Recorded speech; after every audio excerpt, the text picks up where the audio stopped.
Listen, something massive just went down in Cleveland, and if you're not paying attention, you're missing the story that could define whether the Browns actually become contenders or remain stuck in the same nightmare they've been living for decades.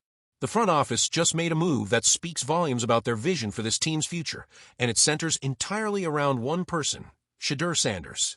The Browns are bringing in an offensive lineman from the Detroit Lions with one crystal-clear mission: push Cam Robinson to the side and give their young quarterback the protection he desperately needs. This isn't some minor roster shuffle or a camp body signing. This is Cleveland making a declaration about their priorities, and frankly, it's about time. Let's be brutally honest about what happened to Sanders in his rookie season. The stats were apocalyptic. We're talking about the worst single-season quarterback rating in Browns franchise history. A completion percentage that barely scraped above 50%. More picks than touchdowns. 6 sacks in one game alone. Those numbers are devastating, and on the surface, they paint a picture of a quarterback who simply wasn't ready for the NFL. But here's where things get interesting, and this is the conversation that separates the lazy takes from actual football analysis. How much of that disaster was actually Sanders' fault? Because when you dig into the film, when you watch what was happening play after play, a very different story emerges. Sanders was operating behind an offensive line that was getting him murdered. We're not talking about occasional pressure. We're talking about systematic, consistent breakdowns that left him with defenders in his face before he could even finish his drop. You can't evaluate a quarterback fairly when he's running for his life every single snap. You just can't. The Browns clearly came to the same conclusion, and instead of doing what so many franchises do, which is throw their hands up and blame the quarterback, they're attacking the root of the problem. They looked at Detroit's offensive line, one of the absolute best units in the league, and said we need that caliber of player protecting our guy. That's not just smart. That's the kind of thinking that separates teams that develop quarterbacks from teams that destroy them. Detroit's success didn't happen by accident. They built an offensive line that doesn't just win with size and power, though they have plenty of both. They win with technique, intelligence, and coordination. Those linemen understand offensive schemes, they communicate at an elite level, and they adjust on the fly.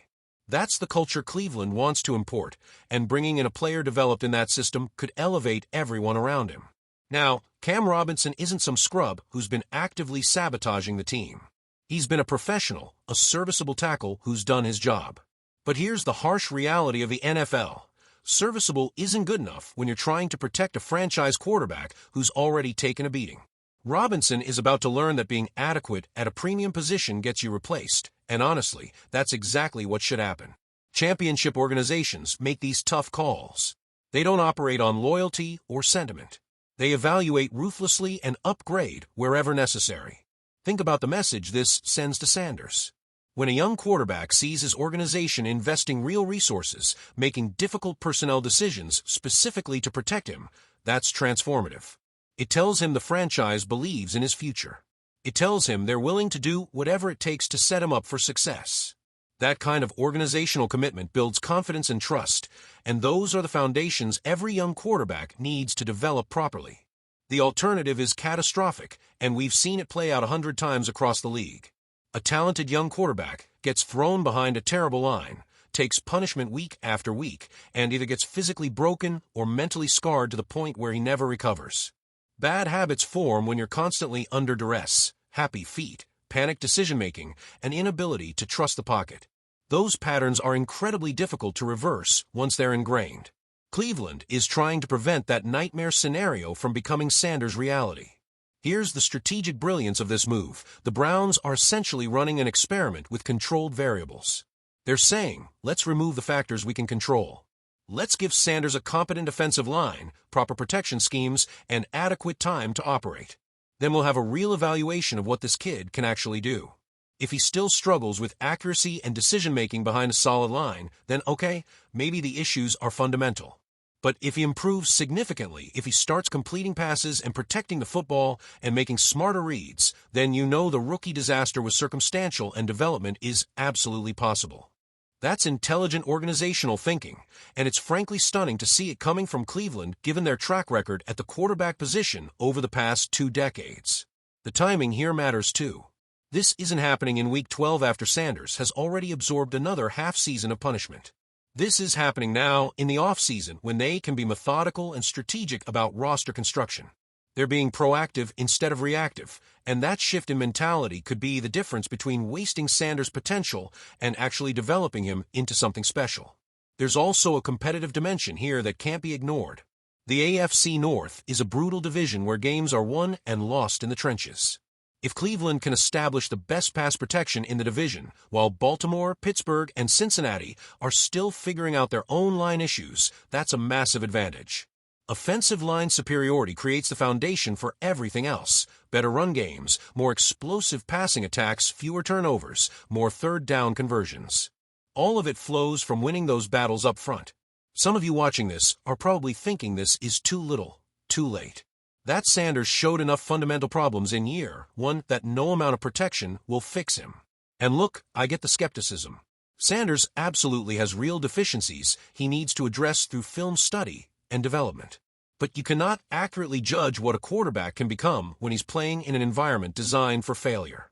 You have to give him the tools to succeed first, and then you evaluate what he does with those tools.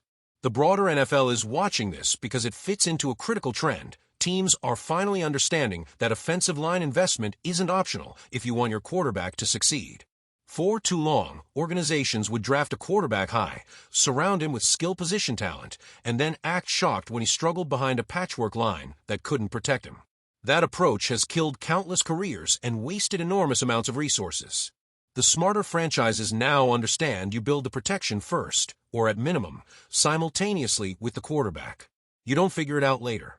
Cleveland is following that blueprint, and while it's somewhat retroactive given Sanders' rough rookie season, it's still the right move. This decision also reveals something about the Browns' salary cap philosophy. Quality offensive linemen are expensive, especially starting tackles. Bringing in a proven player from Detroit means they're allocating significant resources to this position, which means they're making sacrifices elsewhere on the roster. That's the kind of prioritization that tells you everything about how they view Sanders' importance to their future. They're betting big on protecting him, and that bet only makes sense if they believe he's foundational to what they're building. What happens next will determine whether this story becomes a redemption arc or just another chapter in Cleveland's dysfunction. If Sanders develops properly behind improved protection, if he shows the accuracy and decision-making and poise that were missing last year, then this move becomes the turning point everyone points to. The moment the Browns finally got serious about quarterback development.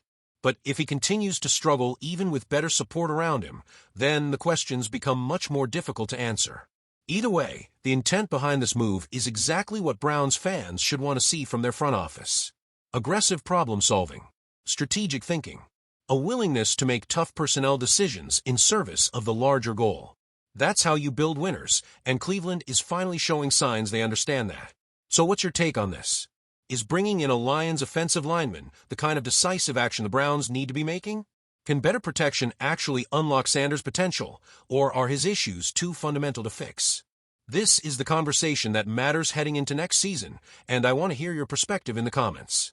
If you want to stay locked in on every move Cleveland makes this offseason, every development with Sanders, every roster decision that could impact whether the Browns finally turn this thing around, make sure you hit that like button and subscribe to Browns Breakout right now. We're covering this story from every angle, and you don't want to miss a single update.